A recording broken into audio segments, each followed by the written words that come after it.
برس جو ہے قمری، ان میں حضور صلی اللہ علیہ وسلم نے یہ مراحل طے کیے: دعوت، تبلیغ، تنظیم، تربیت، اور پھر صبر محض یا پیسو ریزسٹنس، پھر ایکٹیو ریزسٹنس یا اقدام، پھر مسلح تصادم. یہ 6 کے 6 مراحل طے کر کے پھر جب آپ مکے میں داخل ہوئے تو اب آپ نے ایک لمحہ ضائع نہیں کیا. جاتے ہی پہلا کام یہ کیا: جاء الحق وزهق الباطل ان الباطل کان زهوقا. آپ یہ آیت پڑھتے جا رہے تھے اور ایک ایک بت کو گراتے جا رہے تھے. یہ ہے اصل میں اس حدیث کی گویا کہ مکمل عملی تشریح جو ہمیں سیرت محمدی صلی اللہ علیہ وسلم سے مل جاتی ہے. اب جو لوگ بھی اس کام کے لیے اپنے دل میں ولولہ محسوس کریں، امنگ محسوس کریں، جن کے دل میں یہ خواہش پیدا ہو جائے کہ کاش ہم بھی اس راستے پر چلیں، وہ ذرا اب اس عبارت کے ایک ایک لفظ کو سمجھ لیں. اسلامی انقلاب کے لیے تنظیم اسلامی کے پیش نظر طریقہ کار یہ ہے کہ جو لوگ اللہ کی رضا اور آخرت کی فلاح کے حصول کے لیے سر دھڑ کی بازی لگانے کو تیار ہوں. یہ جو موٹے الفاظ لکھے گئے ہیں، اللہ کی رضا اور آخرت کی فلاح، یہ در حقیقت بندہ مومن کا نصب العین ہے. نصب العین اس کا انقلاب برپا کرنا نہیں ہے، وہ تو اس کی جد و جہد کا ایک ہدف ہے. نصب العین جو ہے وہ صرف اللہ کی رضا اور آخرت کی فلاح. نصب العین کے درجے میں اس سے آگے کی کوئی شے نہیں ہونی چاہیے. انقلاب کے لیے جد و جہد کرنا ہمارا فرض ہے، نماز پڑھنا ہمارا فرض ہے، نماز ہمارا نصب العین نہیں ہے. روزہ رکھنا فرض ہے، روزہ ہمارا نصب العین نہیں ہے. اسی طرح اقامت دین کے لیے جد و جہد کرنا اور اس میں تن من دھن لگا دینا یہ ہمارا فرض ہے، نصب العین نہیں ہے. نصب العین کیا ہے؟ اللہ کی رضا اور آخرت کی فلاح. تو جو لوگ اس نصب العین کو اختیار کر لیں، یعنی جو لوگ اللہ کی رضا اور آخرت کے فلاح کے حصول کے لیے سب دھڑ کی بازی لگانے کو تیار ہو، وہ کیا کریں؟ اب اس کو 3 سٹیپس پہلے لیجئے. اب یہاں آپ کو ملیں گے 3+3+3، یہ 9 سٹیپس آ جائیں گے.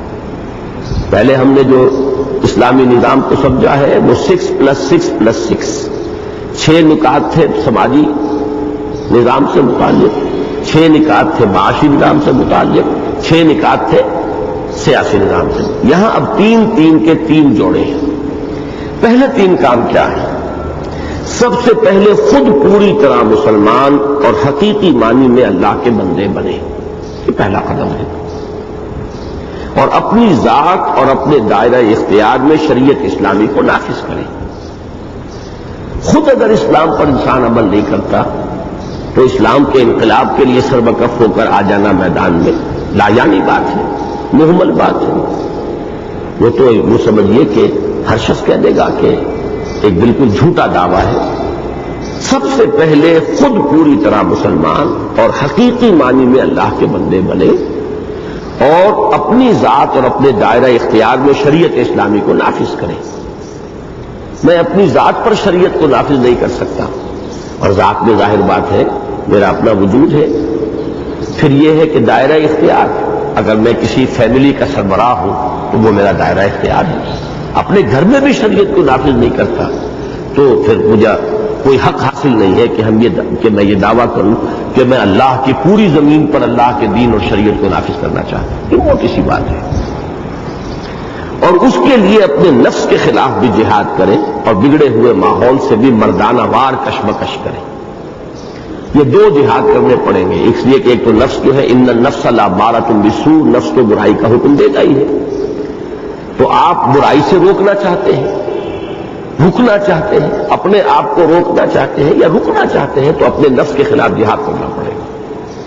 نفس آپ کو ترغیب دلائے گا کہ رشوت لے لو، کوئی حرج نہیں ہے، سبھی لیتے ہیں اور ضرورت بھی ہے، بچے کی فیس دینی ہے، پیسے نہیں ہے، یا فلاں بچے کا آپریشن ڈاکٹر نے بتایا ضروری ہے، اور عام ہسپتالوں میں جائیں تو جان بچنا محال ہے، اور فلاں جگہ پر اتنی فیس لگتی ہے. تو یہ تو گویا کہ میرے لیے ویسے بھی استقرار کے روح سے بھی جائز ہو گئی، اس لیے کہ بھوکا مرتے ہوئے تو آدمی کو سور کھانے کی بھی اجازت.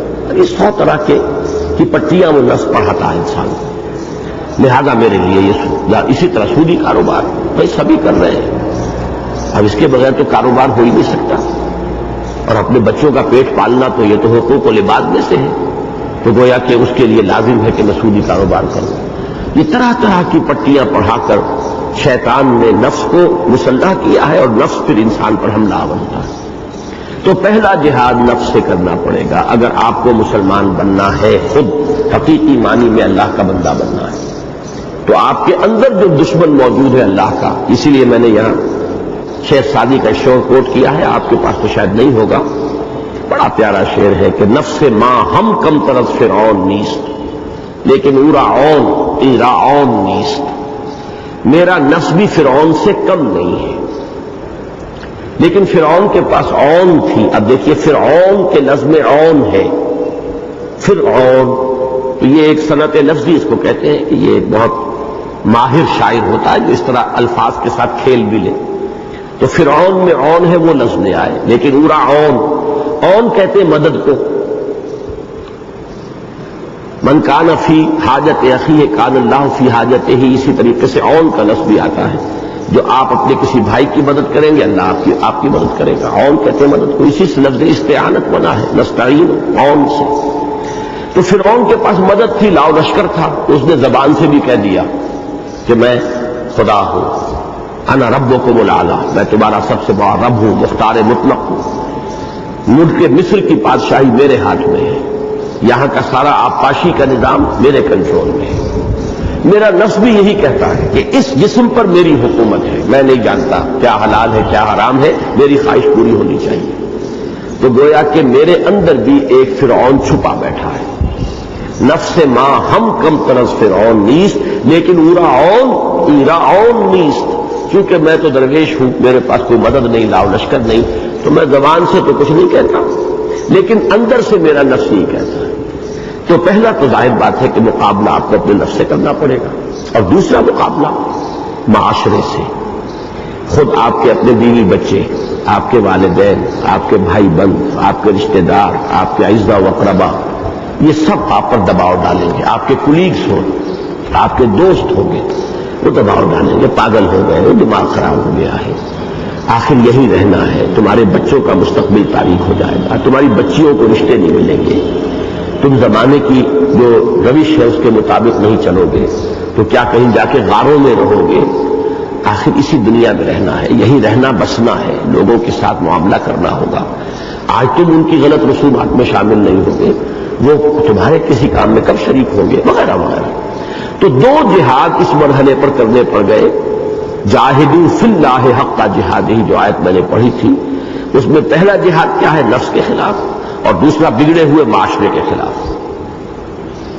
چنانچہ دوسرا میں نے مصرع یہاں پر فارسی زبان کا نقل کیا ہے، زمانہ باتو نہ سازت تو با زمانہ ستیس، زمانہ تمہارے ساتھ سازگاری اختیار نہیں کرتا تو تم زمانے سے لڑو، کشمکش کرو۔ ایک روش یہ ہوتی ہے کہ زمانہ باتو نہ سازت تو با زمانہ بے ساز، زمانہ تمہارے ساتھ سازگاری نہیں کر رہا، تم زمانے کے ساتھ سازگاری کر لو، چلو تم ادھر کو ہوا ہو جدھر کی، اس میں تو پھر کسی محنت کی ضرورت ہی نہیں، کسی کشمکش کی ضرورت نہیں، کسی تصادم کی ضرورت نہیں، جدھر کوئی موب جا رہا ہو، کوئی ایک بہت بڑا ہجوم لوگوں کا جا رہا ہو، ادھر جانے میں آپ کو زور نہیں لگانا پڑے گا، اس کے خلاف جانا ہو تو زور لگا کر آپ 2 قدم جائیں گے، ہو سکتا ہے ایک ریلا آئے آپ کو 10 قدم پیچھے ہٹا دے، پھر آپ کو زور لگا کے چلنا پڑے گا۔ تو زمانے کے رخ پر چلو گے تو چلنا آسان ہے، زمانے کے خلاف چلو گے تو پھر تو کشمکش اور تصادم ہے۔ تو پھر پڑھیے اس عبارت کو، سب سے پہلے خود پوری طرح مسلمان اور حقیقی معنی میں اللہ کے بندے بنے، اور اپنی ذات اور اپنے دائرہ اختیار میں شریعت اسلامی کو نافذ کریں، اور اس کے لیے اپنے نفس کے خلاف بھی جہاد کریں، اور بگڑے ہوئے ماحول سے بھی مردانہ وار کشمکش کریں، اور مقدور بھر اسی کی دعوت دوسروں کو بھی دیں۔ جو خود کر رہے ہو اسی کی دعوت ہے، اور یہ بھی جان لیجئے کہ یہ دعوت در حقیقت خود اپنے تحفظ کا سب سے بڑا ذریعہ ہے۔ دعوت ایک طرف تو انقلاب کے لیے میدان ہموار کرے گی، لوگوں کو ہم خیال بنائے گی، آپ کے بیس کو اور براڈ کرے گی، آپ کی قوت میں وسعت پیدا ہوگی۔ آپ اکیلے تھے، ایک اور کو آپ نے شامل کر لیا، ایک اکیلا 2 11 ہو گئے۔ حضور اکیلے تھے، حضرت ابوبکر شامل ہو گئے۔